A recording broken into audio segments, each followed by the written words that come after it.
Something happened here.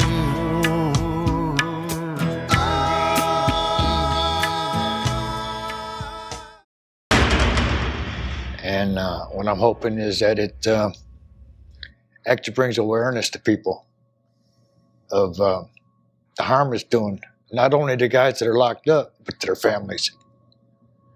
And how about the money they're spending keeping these guys locked up for something that the Lord put here for us to use? It just don't make sense to me. So, if spending this time in prison means getting that done, then it'll all be worth it. There are still prisoners in jail for life without the possibility for parole for marijuana, for the use of and the distribution of a plant.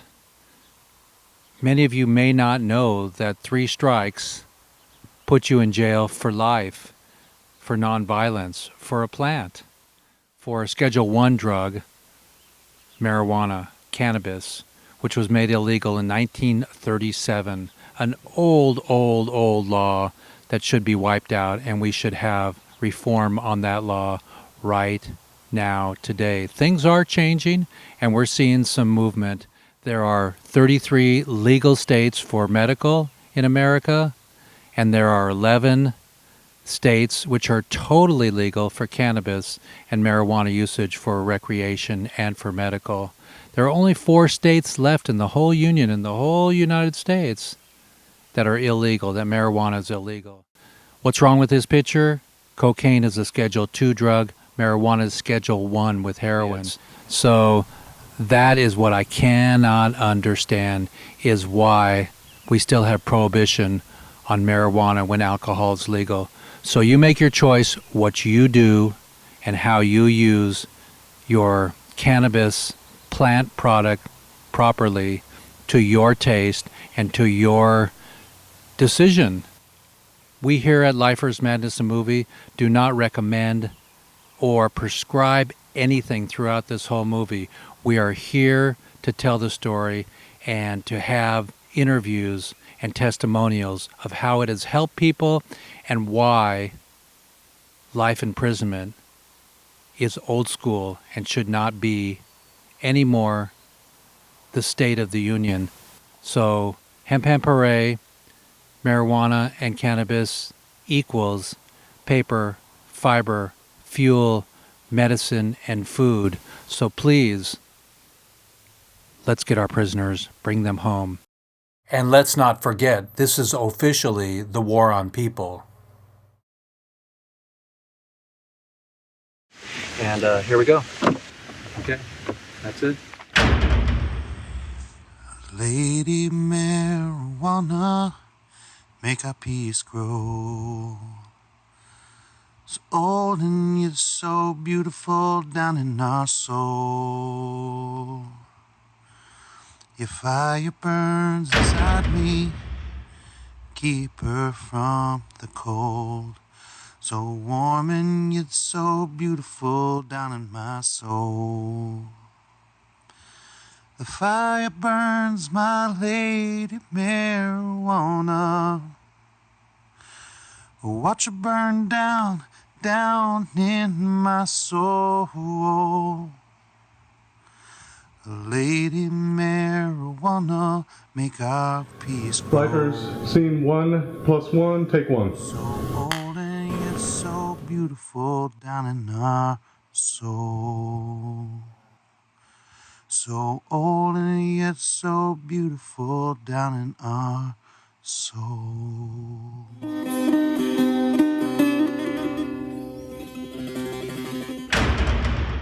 We're here with Jeff Mazansky, all the way in Jefferson City Correctional Center, and we're going to be talking today about The beginning of our movie, and we're going to find out a little bit about Jeff's life, his time here.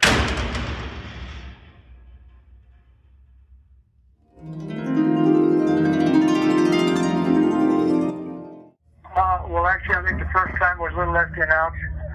The second time, I actually had about 6 ounces, but I had to take a sales charge that my nephew made as well for an ounce. Right. Okay, and the third time, I had 2.5 grams in my pocket. I got caught for acting in concert. It was 3 minor. It was all marijuana. Is what I was actually found guilty of.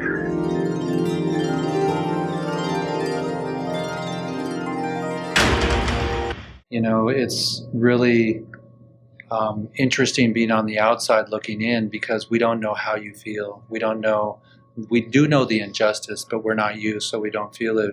But our compassion, especially as hamsters, you know, is a little bit of rage. Yeah, I can feel that. But did you see this coming, that the time we're in right now, that the dominoes would start to fall? Did you pray for it? I prayed for it, but being in here, I was really not privy to a lot of that. Because you didn't get news? We get news on the TV, and I hear things here and there and a little bit out of newspapers, but as far as the effect of what really must be out there from, and I probably still don't know it all, you know, I just am now really catching up on a lot of things, Sure. like the medical marijuana, how it's helping. I see where it's helping the kids that are having the epileptic. Charlotte's Web. Right. You heard about that story. Yeah. And, you know, that's great. But how about all these kids that suffered through all these years because of the lies that we were told? It's Reefer Madness. There you go. That was one of the first ones. That was greed for paper. I mean, look here, you know, from what I read, we got, if I'm not mistaken, I might be quoting it wrong, but isn't it about 4 acres of hemp can save 7 acres of trees? Right. Okay. Because of all the products it is good for. Exactly. Paper, fiber, fuel, medicine, and food. They buried their pharrows with it. They have seeds in the pharaohs. I heard Exactly. that. Just recently I heard that. Yeah, that was That's really right. cool. And that's right. Our first president we had, George Washington, had a hemp field. The dollar bill. Declaration is printed on hemp. In fact, is when we were fighting for our independence, what were we fighting for? And the right to have freedom. Right. Do we really have it now? I don't think so. We have some freedoms. We're losing a lot of them. But for something that's not hurting people, they're taking away and locking you up. Right. What kind of freedom is that? Because, and I'll tell you why they're locking you up, because somebody decided that bought a lot of trees that they wanted to make paper products out of it, and they had the money, big business, to pay the right people to get it made illegal. This is during the William Randolph Hearst time. Amen. That's right. So, you know, I've been trying to learn all the facts I can about it. Mm-hmm. And I've come a long way from where I was. But Do you know they're making a hemp car now? They can make hemp plastic. I seen that on the news. And The hemp car is cool. I about fell out of our bunk when I was walked in. I said I couldn't believe that. That's great. So why are we paying farmers now to leave their fields unplanted when we could be planting hemp in there, using it and developing a whole big industry instead of importing it from China? Right.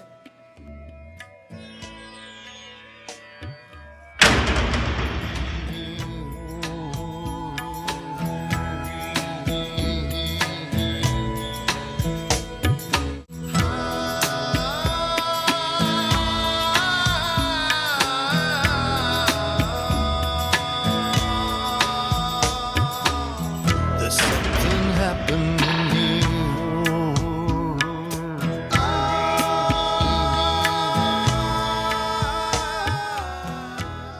7 years prior to the raid, her husband was diagnosed with a severe form of glaucoma while also battling diabetes. I had to serve him meals on a tray on his stomach. After years of various surgeries and hundreds of dollars out of pocket, Jean's pain didn't go away. There were months that I spent out of pocket $500 on eye drops, and they did not work. Pharmacist Mark Fink supplied Jean with legal medicine to ease his pain and understood why Jean turned to marijuana. They found good treatment and something they could afford. This was an avenue for him to get the treatment he needed. There's something happening here. You're telling me that next month you're going up for sentencing, both of you? Next month we go to trial. Dan Vietz is our attorney. He has filed a motion to dismiss on the convoluted Missouri right to farm bill. He's pretty sure the prosecutor will probably make some really silly last-minute plea deal, and we are praying to raise the funds to pay Dan to not have to take a plea. I do not want a plea. I'm almost 60 years old. I've been an RN for 30 years. I'm a grandmother, a mother. I've been a foster mother. I've raised 40 kids. I'm not going to be a criminal by anybody's standards. Do you believe that there should be any sentencing for nonviolent crimes? No. And we're out of things to sell now, so we've had to put our property up for sale. And I'd really like to call on one of the more wealthy pot smokers in the country, like Willie Nelson or Cheech and Chong, to come down and buy our farm from us, And then when it's legal in Missouri, make it the first pot farm in Missouri. How about just for you to stay? I would love to stay home, but unless there's a major change in fortunes, we will lose it to the bank if we don't sell it and go. So let's step up, everybody. Free the people, free the plant, clemency, reform, and restitution. I love it. Okay, thank you. Good people don't smoke marijuana. And we're going to see more marijuana use, and it's not going to be good. This drug is dangerous. You cannot play with it. It's not funny. It's not something to laugh about. There's something happening. These high school boys and girls are having a hop at the local soda fountain. Innocently, they dance. Innocent of a new and deadly menace lurking behind closed doors. Marijuana, the burning weed with its roots in hell. In this film, you will see the ease with which this vicious plant can be grown in your neighbor's yard, rolled into harmless-looking cigarettes, hidden in an innocent shoe or watch case. If you want a good smoke, try one of these. You will meet Bill, who once took pride in his strong will as he takes the first step toward enslavement. Of course, if you're afraid.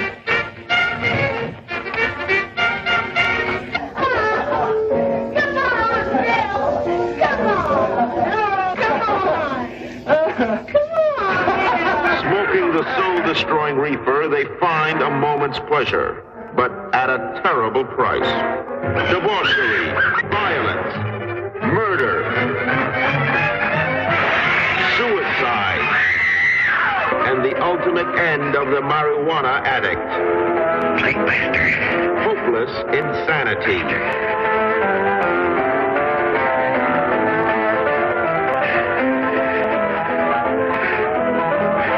See this important film now, before it is too late.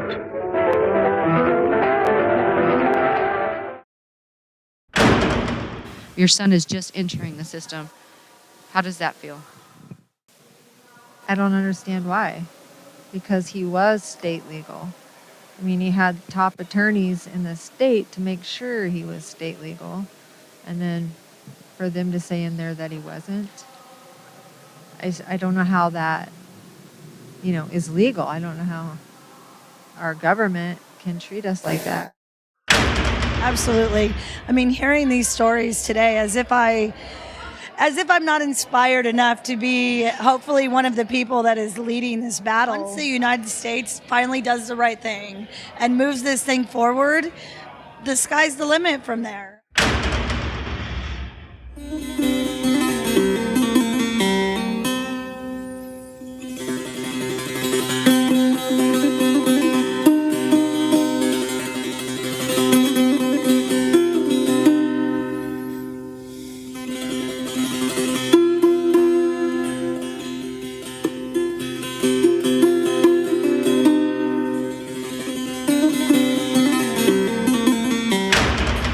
with Jeff Mazansky's family members here, and my name is Jeff, obviously, and we were 2 days ago inside the correctional center in Jefferson City, and it was a pleasure to meet your brother and your father.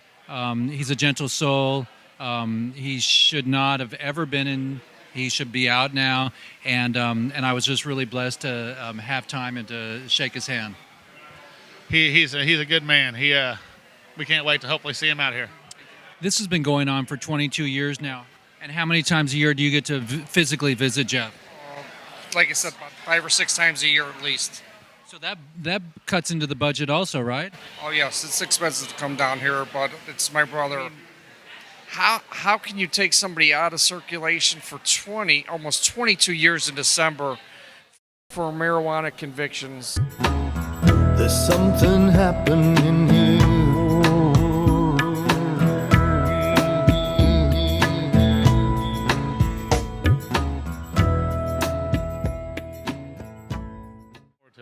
So everybody, on August 5th, midnight, we're going to light a candle for Jeff Mazansky. And for the parole board, we're going to focus on the parole board, seeing the parole board saying, you're going home, man. I can't. I'm at a loss of words right now. I just hope the parole board does the right thing and sees the injustice in his sentence and releases him.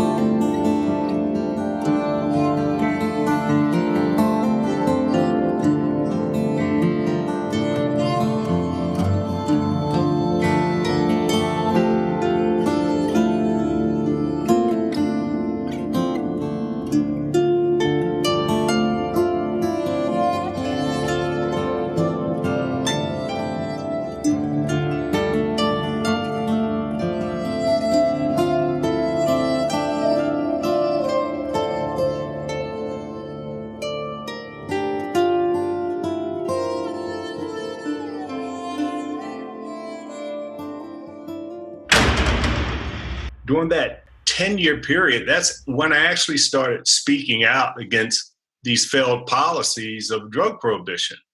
And it was during that time when I first heard of Law Enforcement Against Prohibition and found their website and joined.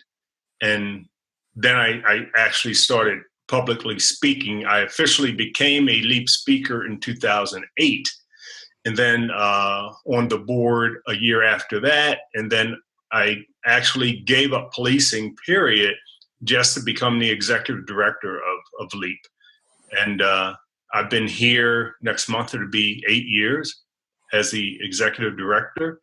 And during the past 8 years, I tell you, I've worked harder in my life than ever before. And it's very, very rewarding. So it's not exhausting work.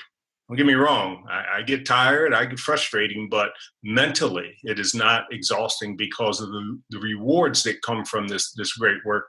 Jeff, the same kind of work that you do when it's something that your heart is really into and that you're passionate about. They say you'll never work a day in your life.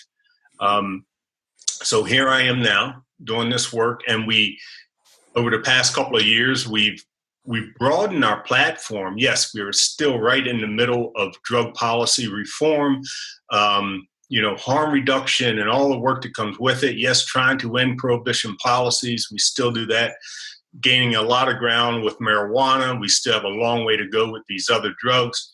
But we broadened our platform to include issues like the one of Alice Johnson, right? Of people who are incarcerated, who have been incarcerated, who shouldn't be incarcerated. I think it's a great thing. People who know me, that I know I can do a really good job at criticizing people, and it's really good to be in a position to speak openly and truthfully about the work that people do or the work that people don't do. And I give credit where credit's due. And I give credit to the White House for this move with Alice Johnson. She needs to come home. Should have been home a long time ago. In my opinion, she never should have been incarcerated in the first place. Young people speaking their minds. If you want to grow roses, if you want to grow caladiums, nobody has a problem with that. So where did this concept originate that our government could stop us from freely associating with a plant that God put here for our benefit? And so I've fought to change these laws for more than 4 decades now. They created a law that would effectively be legal for them to imprison thousands, if not millions of people for a plant that proven to be one of the most beneficial plants on the planet for fighting all numbers of diseases and disorders. Studies have proven that that plant grows anywhere for anybody. And it grows wild, and like you say, it grows in ditches, it grows everywhere that's needed. It's God's gift to the human race, and it's just a racist law that has been debunked. And here we are, 2017, and we're still struggling with the legalization. There's still people in jail for it. My message is, just live life to the fullest. Whatever you're doing, just do it to the fullest. Whether it's learning or in between learning, whatever you're doing, just take advantage of the fact that you're alive, and go for it.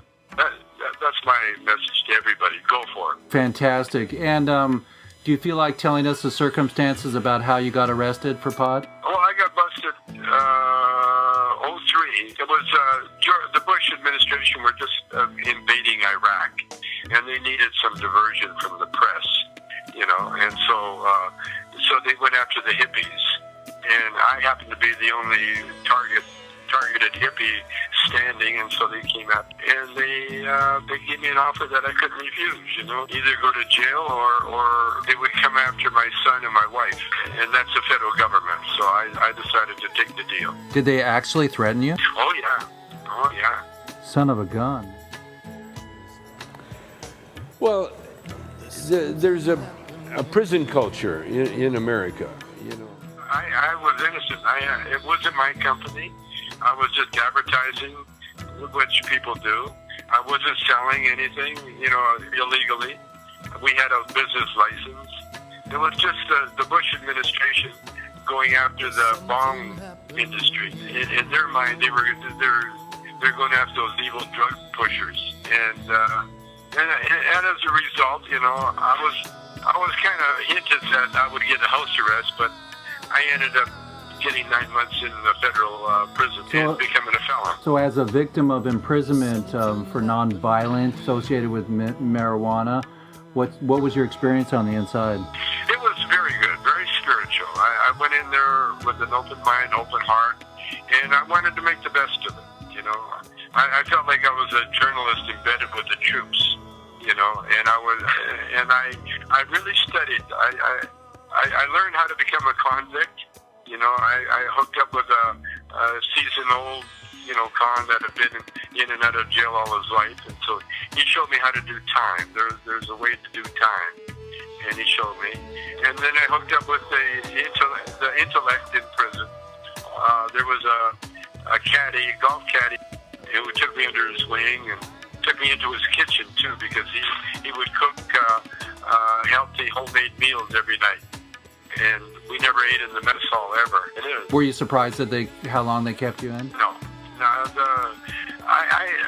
Where I live, I was surrounded by 4 lawyers, and the lawyer across the street gave me the best advice. He said, "Take the deal, do the time, and then, come out and live your life, because you can't beat the government. The government is too powerful, and if they want you, they get you." And what's your take on 3 strikes? Oh, it's horrendous. It's the whole marijuana law, all the drug laws, they're all racist laws, including prohibition. Prohibition was a racist law too. They're going after the Italians and Germans and the French for their wine and their beer, and they're going after the black and the Latinos for their love of marijuana. So all these laws that are still on the books are racist laws, much like the anti-gay movement. And you know about Uruguay, that Uruguay, the president of Uruguay, do you know about them? No, tell me. It's the only country in the world where they're using marijuana freely right now, and hemp. Where's this at? Where's this at? In Uruguay. Oh, Uruguay. Oh, I love that. Oh, great. I love that. I'm going to go move there. I love that. Uruguay is the best. We're here on the planet to learn, and the only way we learn is by making mistakes. And that's the government, and that's human beings. And so all these mistakes that are made teaches us something. I was incarcerated for selling bongs. Okay, and I got a last question for you here. What are your plans and dreams to end prohibition and assist the lifers to see the light and be freed? Everything that happens on this planet happens for a reason. And prohibition happened for a reason. And I think one of the reasons was that it gave it gave us, because the government or the pharmaceuticals refused to test the plant or to explore its different uses. We were forced to do it on our own on the black market side, and so which we did. The amount of time it's been under prohibition was the time that we needed as a culture to vet the plant and to make sure, without a doubt, that it is the healthy herb, which it is. They thought that they had that with tobacco, and then they found out, it turned very ugly when the cancer got involved.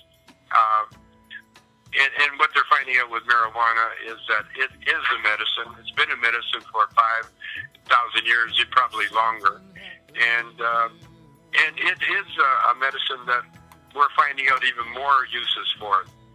We're going to find out it cures a lot more illnesses than any other substance on Earth, and so we're moving into the age of enlightenment.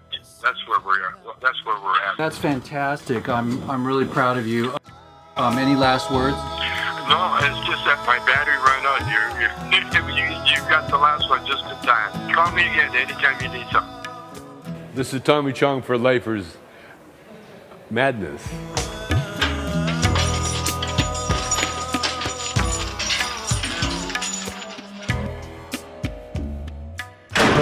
I heard also, and your name was again? Iva Carruthers. Hi, Iva. Pleasure. That the revolution will begin with compassion. Absolutely, because the end destination is not reform, but it is really transformation. Yes. And that transformation means that we create a new kind of world in which the racialized hierarchy, the ways in which capital is used to disempower people as opposed to providing people with the quality of life that we all deserve, has got to be the end destination. And so when we can begin to think differently about the distribution of compassion, of care, of notions of justice, of notions of healing, of notions of well-being, of notions of embracing the diversity of the world, and driven by the spirit which is common to us all, correct, then I think we can reach a new kind of way that speaks to a new world order that embraces all of us and affirms our fundamental human rights and our fundamental human dignity. Do you all see hope? I absolutely do. I don't think we would be here otherwise we wouldn't keep pushing in this direction. I'd really actually like Dr. Carruthers to come to the UN with me and talk to these people the way that you talk. I feel like, they need to hear it. The way that you express the need for humanity in this process. I mean, it is so, unfortunately, I spent a lot of time at the UN, and it is you know, the discussions are so devoid of humanity. I mean, these are human beings, but they've forgotten that they're talking about human lives. The only thing they don't have are the little curly wigs. Right, you know? exactly, you know, and that is... And there's no humor left. No Monty Python to say, you got cheese, you know. But I mean, something that I think the different elements of the non-government sector or the civil society sector can bring to the UN debate and the high-level debate, and a lot of what is often seems to be quite dry and technocratic discussions, is the human stories that really let people know what the drug war actually means in terms of a lived experience.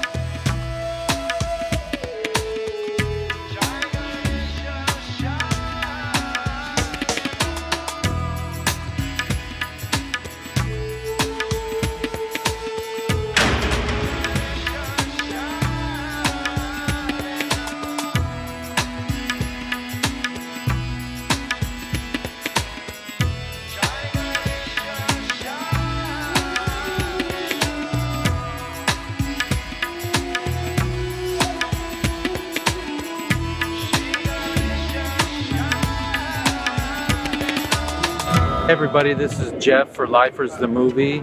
I'm at the White House, everybody, and I just am praying that we let all the prisoners out and that we have prohibition to end on marijuana and possibly all drugs. I think that it's a great time to follow the gay marriage paradigm and step it up into Congress. And Jeff is approving this message, everybody. It's not Mission Impossible. It's Jeff at the White House.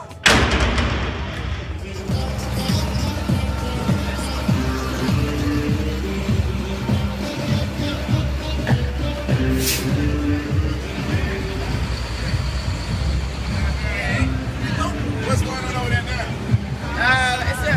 It's a guy like that.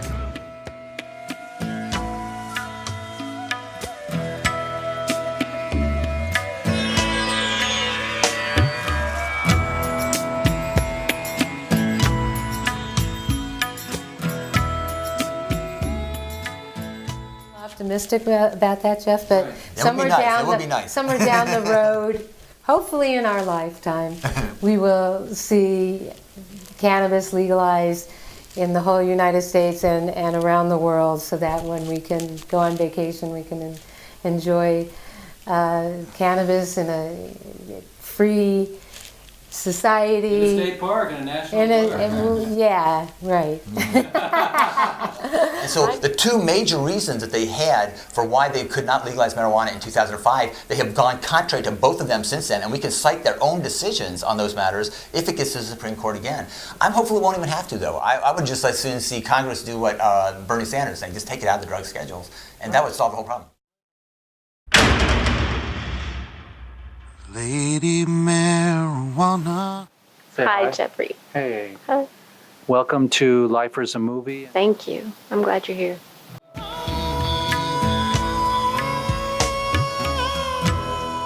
Young people speaking their minds. Tell us a little bit about how you found the plant marijuana. I found it on Craigslist a couple of years ago. Searching for information? No, I actually was just looking through Craigslist, sitting in my far infrared sauna in my garage, and saw something that said MMJ, and I said, "What's that?" And I clicked on it. I had no idea. I was shocked to see people offering cannabis on Craigslist. I'm Kirsten. My friend Jeffrey came over today to talk with me about medicinal cannabis and my personal experience with it. I am a retired homeschool mama of one, recent graduate from music conservatory, and I in some ways miss my boring life immensely, but I'm so grateful for the things I've learned post-diagnosis, post-exiting the allopathic realm. I really was looking forward to life post-homeschooling, reinventing myself, going back to school, something good. I don't know what it was, but good Lord had another plan and another way of learning. No cancer history in my family. I'm the first, besides somebody who was a smoker. Breast cancer, triple negative. So I had a left radical mastectomy December 28th of 2010. I proceeded to go to my deathbed very quickly. Before staple removal, I had an explosion on the chest wall that grew very rapidly. It was an open necrotic tumor. At last measure, with home health nurses coming every day, it topped out around 39 by 39 centimeters. It had a topography of 6 to 8 inches, and it was literally eating me alive. At that point, I was in no shape for cannabis cultivation, even trying to find it. I had no way to begin, and it just wasn't even on the radar. I went with cancer vaccine with a naturopath in the Seattle area who saved my life. When the state of Washington decided that he was no longer permitted to do that, thanks to partnering with the hospital that put the target on my back when I left, at that point, I started looking for other options. Found a woman grower who listened to me instead of scolding me on the telephone, and she provided me with my first batches of leaves. I was so grateful. From there, it just kind of expanded. I started learning about the plant. I realized very quickly that the plant isn't only beneficial for cancer, it's beneficial for pretty much anything that ails a person, depending on how you deliver it into your body, either topically, through a raw tincture that you can make yourself very simply, through inhalation for the 9 lung nodules via vaporization, as well as golden milk with activated cannabis flower in it. I use it topically as well. So there are lots of different ways to get it in you. There are lots of different reasons, as many reasons as there are people who suffer.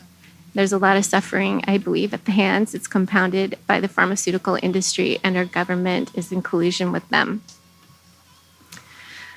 So, cannabis, I started using it, started experiencing pretty spectacular results, things not even related to the cancer. One was a 50-pound weight loss. I gained 50 pounds while taking chemotherapy.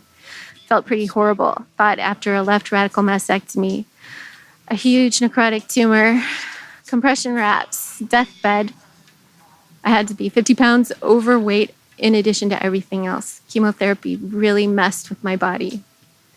But during the chemotherapy, I didn't lose my hair or anything.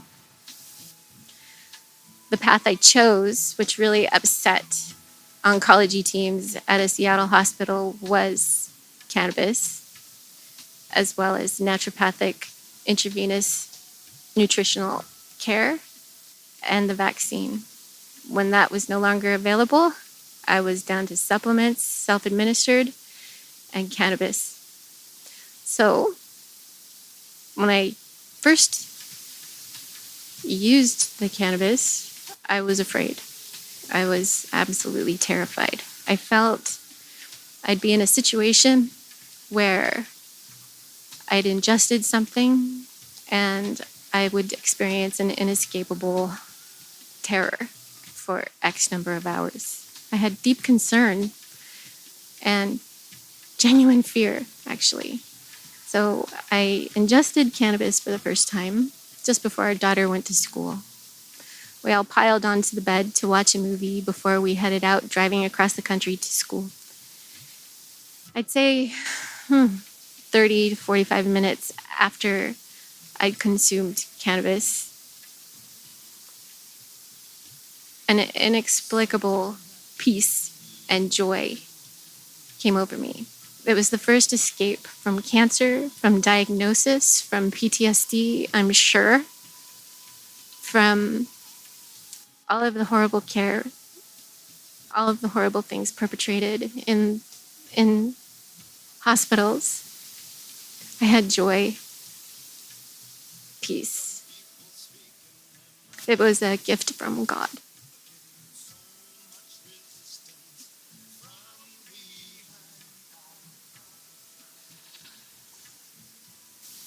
And I didn't believe in it. I used to say sarcastically, if your back hurts because you roller skated and you hurt yourself, young person, just own it. You like cannabis, just smoke your cannabis, enjoy it, and don't use excuses. Own your stuff. That was pride. And I had a big fall. And it's okay. The future, I would like to see the leaves, raw leaves, available bulk in the grocery store produce section. I believe they're that vital and important. You've got a body full of CBD receptors, most of them in your brain.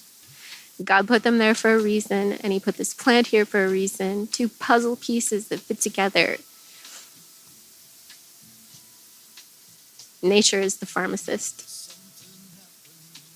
I thank you so much, Jeffrey. I thank Lifers, the movie, for what they're doing, for raising awareness in a tragic situation where we are essentially indentured to the pharmaceutical industry in the name of profit. I resent it and I reject it outright. Stop making jokes about it. For children, for the children who have improved, who benefit immensely because of a plant that their parents were brave enough to find, they risk so much doing that. There's such a stigma. There's danger. There's risk. You don't feel safe sometimes growing plants at your property. You wonder who's watching. When a plane flies over, you wonder if they're going to come and rip out your stuff. It's what I have. It's all I have at this point, besides the water I drink and the supplements I take and the prayers. I'm here because we prayed for a mighty miracle and then we watched it front and center. My hope about reform is really just that if there is problems with substance for people, that they get the help that they need. And incarceration for profit, I don't believe is the answer. I really love meeting you, and this has been eye-opening, a pleasure, and I'm going to be with your family this weekend, and this is the beginning, Jeff. Well, there's a lot more to be said, and I'm hoping one day I'll be able to be out there to say it.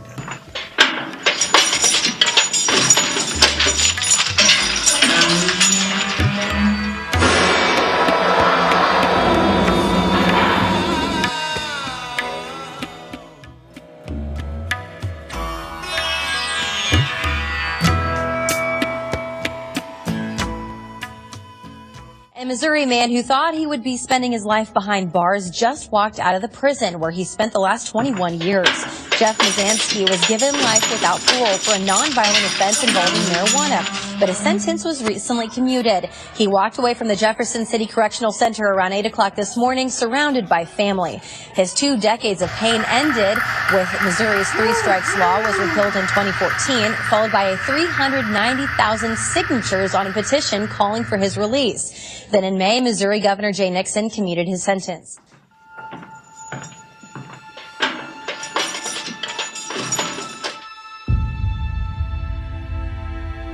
This is the beginning. It's such a pleasure to meet you, and It's been a pleasure to meet you. And I'm looking up at Jack Herrera in the sky and saying, you know, here I am, Jack. I made it all the way in.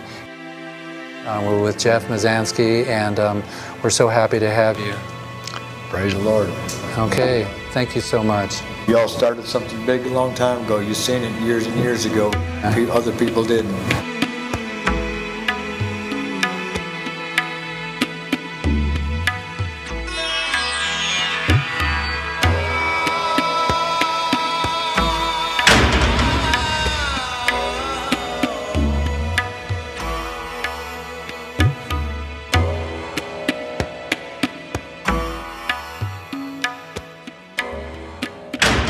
Thank the gods up above that I didn't come out with hate And, you know, I did all I can to make changes in prison, and I will do all I can to make changes out of prison.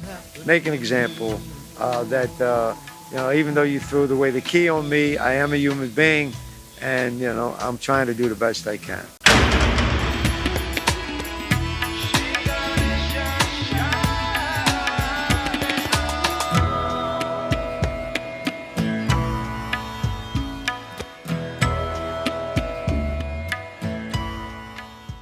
Okay, so this is Jeff, and I'm with Landon and his mom, and they're going to tell you a little bit about the Cannamoms and cannabis. Do you like cannabis? Yes. And has it helped you? Yes. And what is your story? What happened before you had cannabis? Cancer came and it made me sick. And so what has marijuana and cannabis done for you? It helped me grow my hair back, and it helped me feel better. You're the best, man. You're a hero. And so are you still using cannabis for, is it your favorite healing power? It is. And do you have it in juice? Yeah. Or do you eat it? Do you have food for him or juice? Yeah, all of it. I eat organic food. You eat organic food? Yeah, that's true. And Mom, tell them about my story. Sure. Hi, this is Sierra Riddle, and Landon and I are here in Seattle to help spread Team Landon's message and the Cannamom message of, you know, treating our terminally ill children with cannabis over narcotics and pharmaceuticals that, you know, delay them and put them in a fog and, you know, regress our children's development while they are fighting these terminal illnesses. And you know, we're happy to run into you guys again, and that was over a year ago at Denver 420, and you know, as you can see, Landon's still doing really amazing. He's still cancer free, and you know, it's just been such an incredible journey for all of us, really, to be on. Sure, go ahead. Go ahead, man. What do you want to say? I want to say Tanner sucks. No, don't say that. Cannabis sucks cancer. Right, Mom? Yes. Okay, say it. Cannabis sucks cancer. Yeah. Sure does stop cancer. Well, do you know? Watch it. Okay, I got your mic. Oh, thank you. Okay. So, your name is Landon? Yes. So, Landon just reached the camera and focused on my face, and that's very nice. So, he's learning how to be a cameraman. Yeah, you're a little man now. You're doing great. So, let me go push it on your face here. Yeah, there we go. Got it. How'd that feel? How about her melon?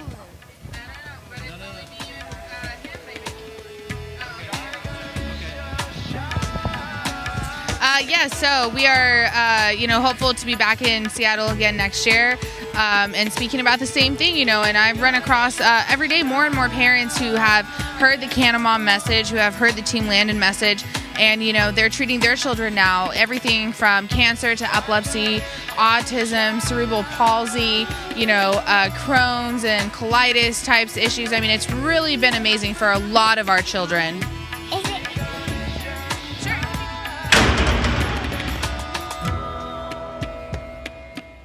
Many thousands of years ago, cannabis was used both in China and in the Middle East in essentially those fields in which we use them today.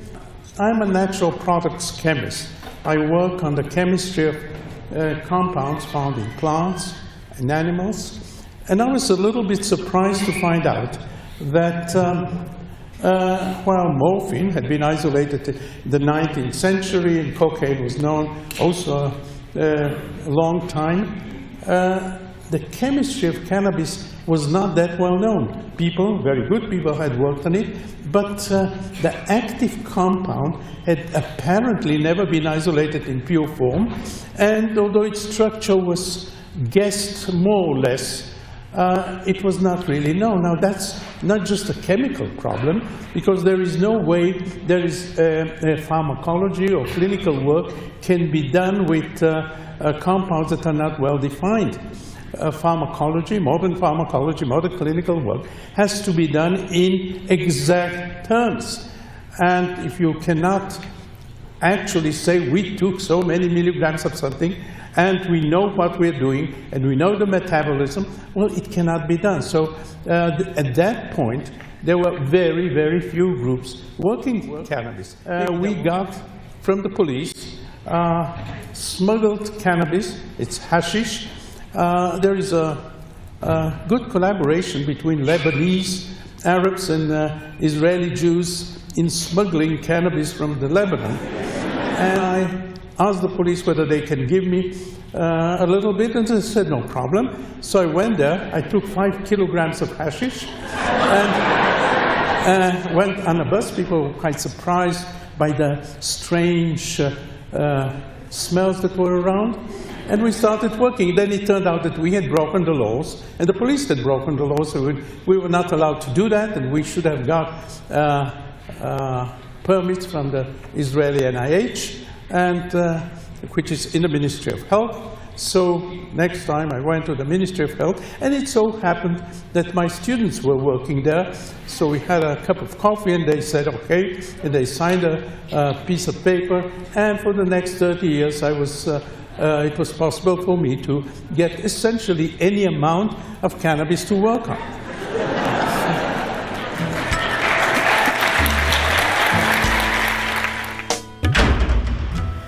I was put in holes that actually were condemned. So you became just a piece of paper? Right. Actually condemned. I did time in what you call boxcar cells, which were totally legal then and outlawed now. Thank you, Mr. President, for clemency.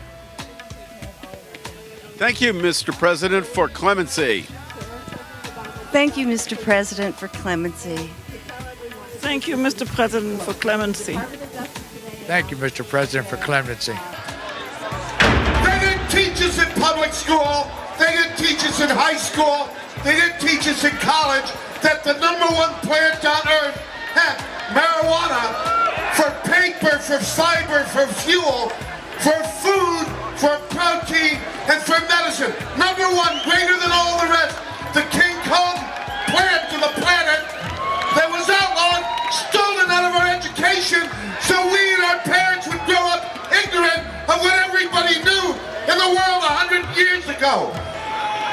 And they outlawed it, and I grew up, and most of us grew up. I was in my mid-30s before I found out that marijuana was hemp. I want to hear how many of you knew this information 10 years ago? How many of you know this information now? It's time to get together and tumble down their walls and let people out of jail. We have 200,000 Americans in prison for something I did this afternoon.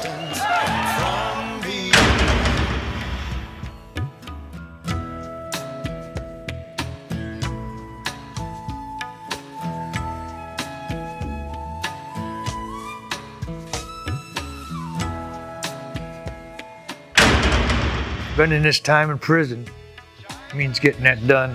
Then I'll be worth it.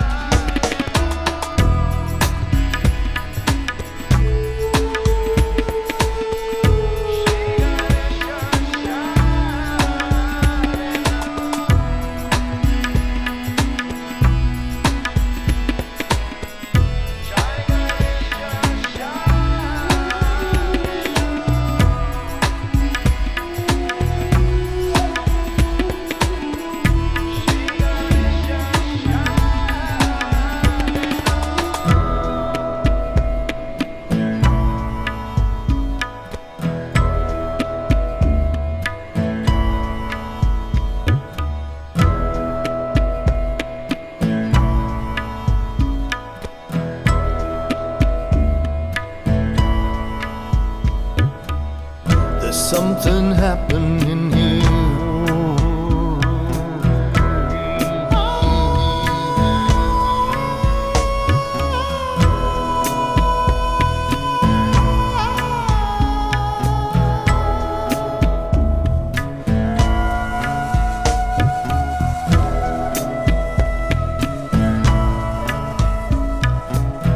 Young people speaking their minds are getting resistance from behind.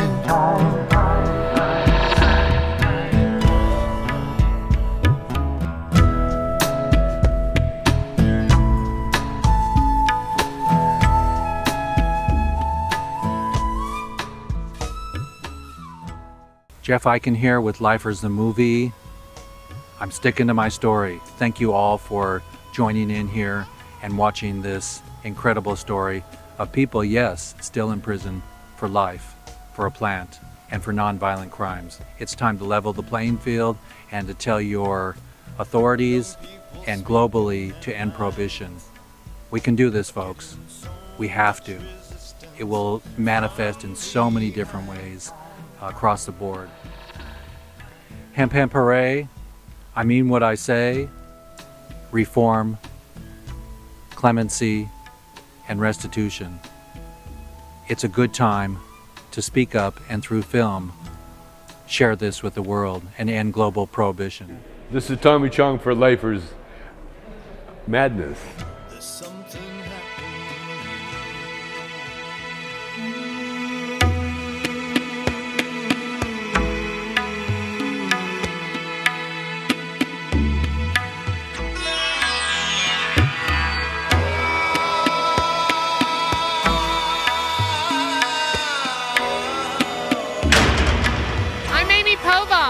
And I'm Jeff Mazansky.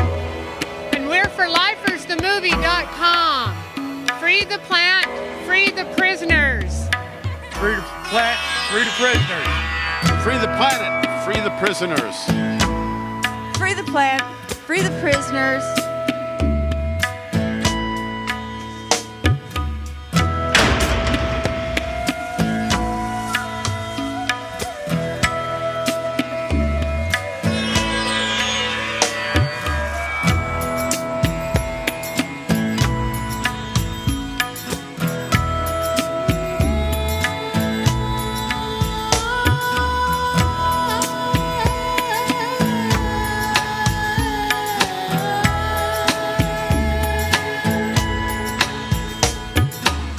There's something happening here.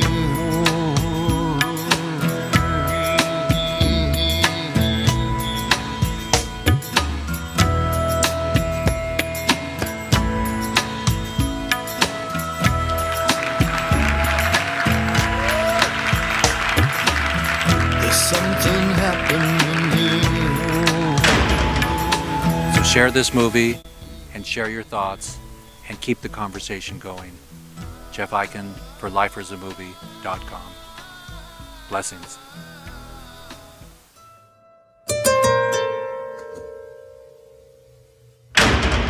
To end this war on people.